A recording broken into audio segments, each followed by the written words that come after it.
بابل نگر کے ذمہ دار کسان ڈی سی صاحب کے دفتر آئے کھڑے ہیں۔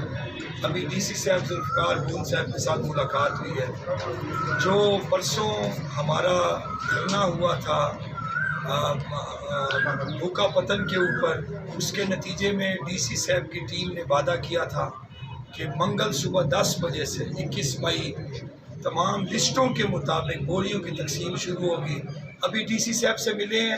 سب کسانوں نے، ذمہ داروں نے اپنی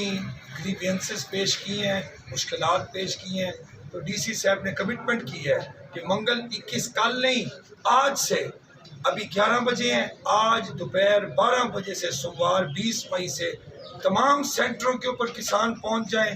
اور لسٹوں کے مطابق اپنی بوریوں کی تقسیم لے لیں۔ اگر کسی کو کوئی بوری نہ ملے، اے سی صاحب ڈی جی پاس کو ہمارے دھرنے کے نتیجے میں تبدیل ہو چکا ہے، نیا ڈی سی آ چکا ہے، اور فوری طور پہ اے سی صاحب، ڈی جی صاحب، اے ڈی سی آر صاحب کی کمیٹی بنی ہے اور ان کو اپنا پیش کریں، اور ہم حاضر ہیں، ریکویسٹ پیش کریں، میں حاضر ہوں ایک ایک لسٹ والے بندے کو بوری دلوا کے آخری بوری تک آرام نہیں کریں گے انشاءاللہ۔ اور یہ ڈی سی صاحب نے وعدہ کیا ہے، ہم ان کو شکریہ کرتے ہیں کہ انہوں نے اس مرتبہ ہمیں پورا یقین دلایا ہے، اور انہوں نے کہا ہے ڈی سی صاحب نے کہ آخری بوری تک وہ یہ یقین دلانے کا شکریہ۔ السلام علیکم۔